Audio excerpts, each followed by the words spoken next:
find a way into jumping onto the Tristana Janna, just purely from the PO as well as the range advantage. Galio is going to have a really tough time in this lane as they lock in the Orianna, so that's going to be kind of indicating that we have a support Galio coming in. Exactly. It is going to be looking like an explosive start so far. We've seen the Jarvan again and the Ziggs with a Cataclysm just to pour in all the bombs. And on the other side of the spectrum, it's an Olaf having that Ragnarok on board and a Galio for that heavy engage. Alongside Hun Jaeger's Orianna, it's definitely going to be an exciting Group C debut of one team and as well as ONIC Esports. For people watching, this is a pro tip. Jarvan is a hard counter to Olaf just purely because when you pop the Cataclysm, you kind of trap the Olaf inside, you force him to use the flash, and you kind of isolate him away from your backline, which is where Olaf wants to play. So I do like this response pick coming in from Xianyo as we see, oh, hold on. The ONIC side is just holding on a little bit as we are already on the Rift. That is true. As one team already on towards the red side. So we'll have to see what one team is going to do this time around, as that will be Xianyo getting that early red buff. Okay, so there's going to be, I guess, a small kind of technical issue that requires a remake. But one thing I want to talk about before we go into that, Riku, is the idea of like jungle pathing, right? We talked about how 2.38 the jungle was changed quite a bit, and teams are starting to find deviations and ways to play around how to path. Earlier today, we saw some teams just do a full one-side clear into Scuttlecrab and split the map vertically. This time, invade seemed to be the name of the game, and I feel like for the most part, teams will start to innovate and start invading against their opponents. Yeah, and I think, pay a little visit in the mid lane, but nothing will happen at the moment with this level 1. Look at the mini-map right now. You can see that Phoenix is actually getting a leash from Han on his red buff, so he's going to be, a bit quicker in the jungle, whereas Ninja 7 and Siu did not give their jungler a leash. So when it comes down to it, we expect Phoenix to be fast clearing, making his way down bot, but Han is going to be taking some pressure here because he missed, I think, one creep of EXP. So far, so good. He still was able to win that HP war. I suppose Kid forced to get the honey fruit a little bit earlier than usual. So now Han is able to take back his lane despite having to get that leash on the board for his jungler. He has to respect the Garen too, because Kid brought Ignite to this Baron lane, whereas Han, he has the barrier, he gets the idea, right? He's going to be playing a bit more defensive. Phoenix now doing a full clear on his half of the jungle. So this is what I was talking about, Riku, right? Now ONIC bot lane is the weak side. They have to be careful. We'll have to see if there's going to be a potential gank, just as you mentioned. Xianyo, though, waiting for the spawn of the Scuttler. So it is going to be one apiece for now between these two junglers. It is going to be a bit tricky, though, for, just as you mentioned, for ONIC bot side. So far, so good. No ganks whatsoever. Hun Jaeger does have that barrier and flash. Ezreal Galio is now the weak side. They have to be careful that they don't get dove, especially because you can see that Xianyo is already making moves into the blue side jungle. So again, they have to be careful about how they're positioning around this. If there's a big wave crashing, they need backup. They need someone to come and cover them. Right now, this blue buff is going to be taken away, and this is going to give, again, this pressure to the Tristana Janna, who, for all intents and purposes, are okay just taking plating. They don't have to go for the kills. That's true. They don't have to be in a hurry too much. They will be satisfied with this game state for now. Looking at the vision, though, ONIC has the top side covered. One team responds the same as well.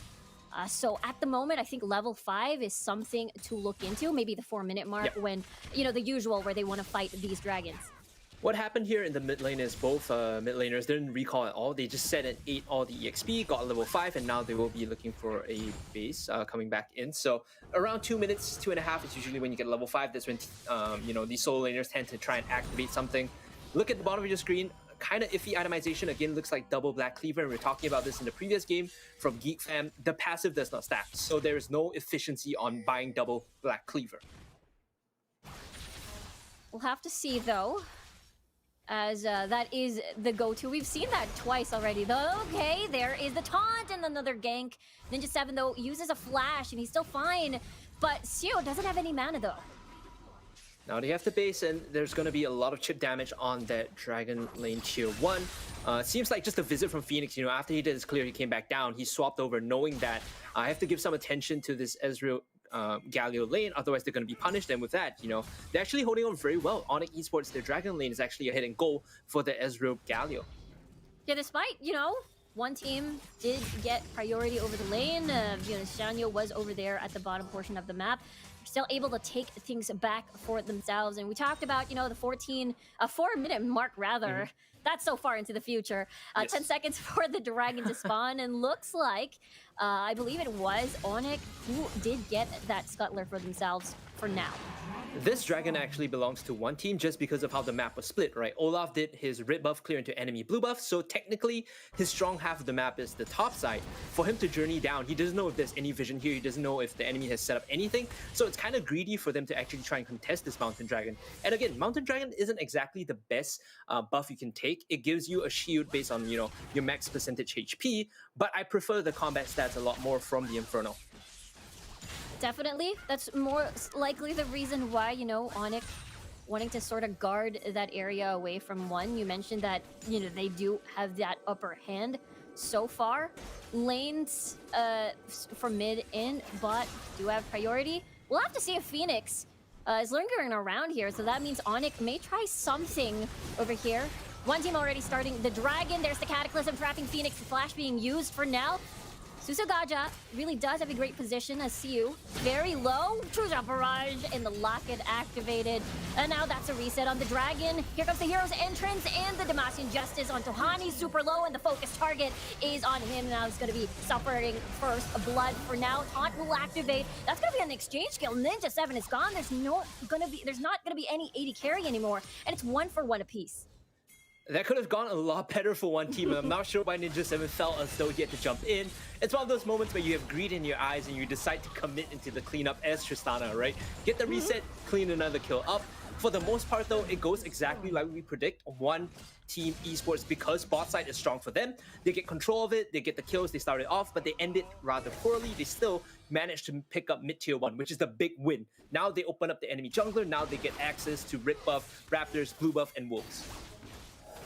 Definitely a huge win, just as you mentioned, but this could be take 2 for ONIC to try and take this dragon for themselves. But based on the positioning of one team, they're going to get a second tower for them. And again, this is the demolition duo we're talking about. The logic here to explain this is because, like I said, Mountain Dragon isn't the most important, it's not the most impactful. Instead of fighting again, what you do is you just rotate the Demolition Duo up to the top side, or the Baron side rather, chip the turret down, and then switch over to the Rift Herald, which again, benefits your composition. Your composition wants to siege, Rift Herald is perfect for that. Exactly, they don't have to fight, this is fine for them, and for one team, this is just going all in their favor so far, and ONIC, they are forced for the past, 6 minutes. They've been forced to sort of play in one team Esports' tune, and it has been sort of a struggle. We'll have to see what adjustments are made, because mid lane is open so early, and it definitely hurt them. There's a way for ONIC back in though, despite being, behind about 2,500 gold. It's to make use of the Galio Renekton, right? In your side lanes, the Renekton is going to go against the Garen pretty well. It's a decent matchup for him, despite the tank stats being built up for the Garen, but you add the addition of the Galio, the global presence, right? The taunt, the additional control. It makes that matchup feel a lot better. Once you can start punishing the Garen, things look a lot better.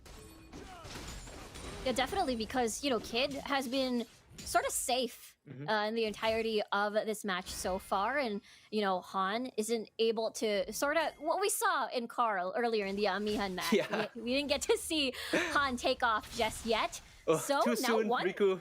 Too soon. I know it must hurt, but I think one duo bot lane rather wanting to hope to get maybe a death brush, but no success there.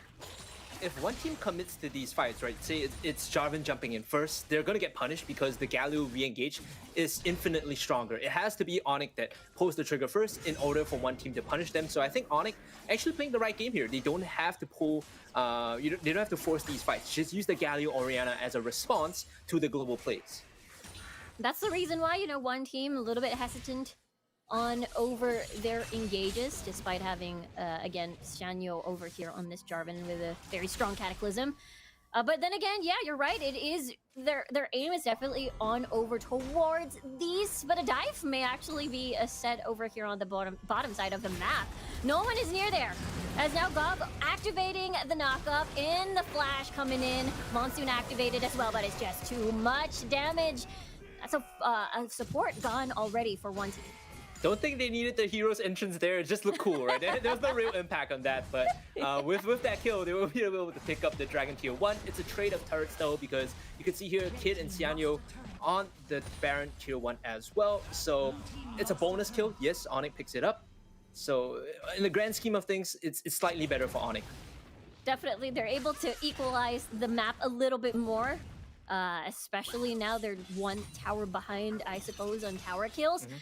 At the moment, though, it is going to be one of those things where will one team try to contest this dragon for the second dragon again, knowing it's going to be an ocean, and as well as for ONIC, what do they decide to do this time around? I mean, you mentioned they're doing a pretty good job now when it comes to equalizing the map. Yep, like you said, Ocean is going to be the next big objective. 30 seconds on the clock. ONIC's composition actually excels in team fighting if they're the ones to get the decent setup. So we're looking at Galio, we're looking at Olaf to really just run in and start things off. You can see that they have the Righteous Glory enchant. That is the right pickup if you want to be starting these fights. However, they need to only prioritize the Ziggs and the Tristana. Even the Tristana then is not ideal because she jumps away, she has Buster Shot. If you can jump up the Ziggs, if you can lock him down and kill him off, that is 60% of the team fight damage done. It's out. One Team Esports can't fight if Ziggs dies. We'll have to see if they can bait out the satchel beforehand. Maybe bait out the flash beforehand, actually, before the dragon is started. But now Phoenix starting off this Ocean Drake while one team releases the Rift Herald on the board. One team, look at Kid, already starting the shockwave, doesn't hit anyone, unfortunately. Cataclysm activated, just to trap in Phoenix. But look at that, Baya steals the dragon away from ONIC. Monsoon activated for now, but Gov will be the next one to fall. That's a double kill already from Ninja7. He's gonna all-out team fight, triple kill for him. Look at the resets, and he's on a killing spree. And one team are happy with that quadra kill. They get the ace, they get the quadra. Again, such magnificent play from One Team Esports. And like I said, if Baya doesn't die, that fight looks so good. He was able to start it off with the Mega Inferno Bomb, and they just collapsed with the rest of the team there. Now, with this Demolition Duo, look at this, Riku. This is what we were talking about in the draft, right? Leave any lane open, those structures might as well be made out of cardboard. Yeah, crazy tower takedowns with the Rift Herald, as well as a big bonus. And the fact that that was an ace, that means one team can just maximize this Demolition Duo power. And that is the problem, I suppose. You know, ONIC, when they die, they not only die and give gold to one team, they lose towers fast. Yep, those go down so quickly, and ONIC has to respect that. Right now, you can see that Baron is being focused by both teams. Inside this pit, inside this narrow corridor, this choke, Hunt Jaegers might be able to do something with the Shockwave, but so far he's 0 for 2, right, Riku? It's not looking good. This guy has been missing clutch ultimates that he has to connect with, and as long as he can hit 1 or 2 of those in this area where people are taking the debuff from Baron, it might be good for ONIC in that sense. That's true. I think that is a potential outplay or a path they could do to fight from behind. And now that's the Cataclysm again. Phoenix does have Flash, so he's going to use that for safety. But that means an Olaf-less, a flashless Olaf, rather, for the potential Baron. Yep, this is the counter we were talking about. You know, you put him in the Cataclysm, he has to expend the Flash, otherwise he dies, and that's going to happen time and time again. The difference between cooldowns between Cataclysm and Flash is just so huge that Xianyo always has the window to punish this Olaf pick. And remember in the draft, again, they responded to the Olaf with Jarvan the 4th. It's starting to pay off for One Team Esports. That's looking really good, just as you mentioned. And at least the good news for ONIC, you know, one team still not going to be starting this Baron just yet. They want to wait a little bit more, I suppose. Maybe hunt for Phoenix's head. For now, though, it is Gov who might get caught out here, as that's the flag and drag, but a little bit hard to lock down. They're just putting vision inside the jungle, knowing that if anyone walks into a choke, Cataclysm will be up in time to punish, or flag and drag. You know, in these narrow corridors, those bouncing bombs from Ziggs and the Hextech Minefield feels very oppressive. You can't really walk up, you can't really clear vision, which is why they want to put in all these deep wards, as you can see on your mini-map, one by Rip Buff, one next to the Raptors.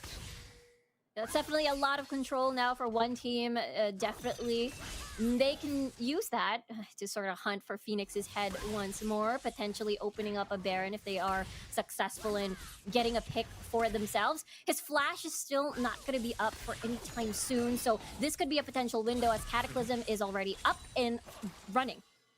5K goal lead for the first seed Taiwan region representatives. Honestly, coming out guns blazing like this, we all had our money, or at least, we're leaning towards ONIC Esports, but they are showing off right now. And this is a team that is poised to, kind of take the first win as the engage comes in. Oh, that's the Cataclysm, and now that is Hun Jaegers without a flash now. So, one team, it's just Xianyo basically happy to hunt for these flashes time and time again. And the timing couldn't be any more perfect. It's 20 seconds for the next dragon to spawn. And it's an Infernal 2 for, additional damage for the squad. This is the dragon you want. This is the dragon that you need to take because it gives you that increase in damage. And without the flash, Hans Jaeger is that much more susceptible to getting jumped again. We talked about this idea of trading Cataclysm for flash so far. Xianyo has done it twice. He's looking to capitalize a third time, maybe. I apologize about that, Christoph. Activated his righteous glory, and I thought it was go time. But, you mentioned Baya is their main target, and we can see that ONIC really wants to get his head before starting this dragon. And now, though, that is not Ragnarok Hop just yet. They're keeping it for the upcoming fight. We'll have to see if patience will pay as that's a flash taunt into 3 people worth the follow-up though as the dominance activated already. He's in the middle of it all. And now that is the hero's entrance with a triple man knockoff. But at the moment, it's Baya still alive and well in the reset from Ninja 7.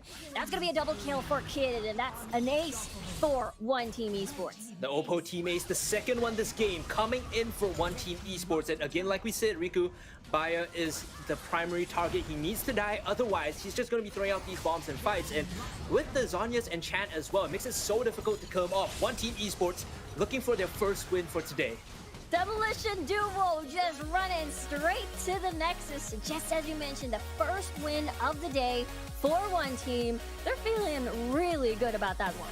I love how they're like trying to high five or air high five each other because, everyone's trying to, make sure the COVID social distancing measures are in place.